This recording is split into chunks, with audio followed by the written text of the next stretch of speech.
মানুষকে লা ইলাহা ইল্লাল্লাহ পড়েছে, আল্লাহকে বিশ্বাস করে, ওই ব্যক্তি আমূলগত দিক থেকে যদি কুফরি করে তাকে হত্যা করা যাবে না, যদি ইতিকাদ ঠিক থাকে, আকীদা যদি ঠিক থাকে।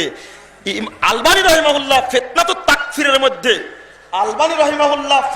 তাকফিরের মধ্যে 38 পৃষ্ঠায় আলোচনা করতে এটাই বলেছেন, আল কুফরু কুফরান, কুফরি দুই প্রকার, আল কুফরু বিল ইতিকাদি ওয়াল আমালি।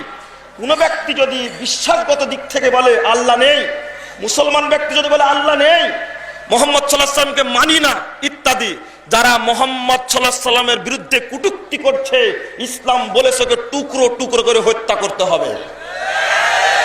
এই সরকারের উচিত, যারা মুহাম্মদ রাসূলুল্লাহ সাল্লাল্লাহু আলাইহি ওয়াসাল্লাম একজন শ্রদ্ধাভাজন, সর্বজন শ্রদ্ধেয় সর্বশ্রেষ্ঠ মানুষ, তার বিরুদ্ধে যে সমস্ত কুলাঙ্গার শাহবাগে উপস্থিত থেকে কটূক্তি করছে, এই কুলাঙ্গারদেরকে ধরে একেবারে জনতার মঞ্চে উঠে ওদেরকে ফাঁসির কাস্টে ঝুলায় মারতে হবে।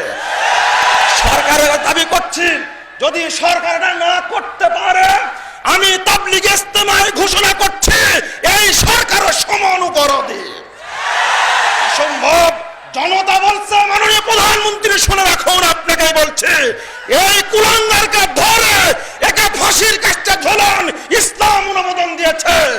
4353 নম্বর হাদিসটা বলুন সহিহ আবু দাউদের। বাংলাদেশ আহলে হাদিস যুব সংঘের ছেলেদেরকে বলছি, শুনে রাখুন, আমি মুহাম্মাদের জন্য 1000 বার নয় 10,000 বার ফাঁসির কাস্টে ঝুলতে পারি, মুহাম্মদকে কেউ অপমান করবে সেটা সহ্য করতে পারবো না। বিচারপতি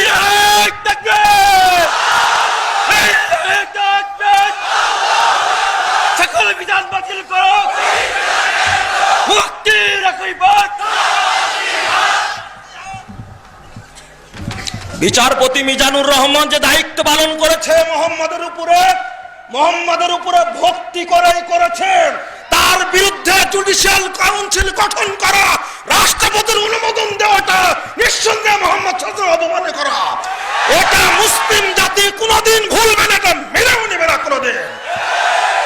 সম্মানিত উপস্থিতি, আমি যেটা বলতে চাচ্ছিলাম, মুহাম্মদুর রাসূলুল্লাহ সাল্লাল্লাহু আলাইহি ওয়াসাল্লাম সম্পর্কে যদি কেউ কটূক্তি করে তার ক্ষমা নাই। মুহাম্মদ ক্ষমা করেননি, আমরাও ক্ষমা করতে পারি না।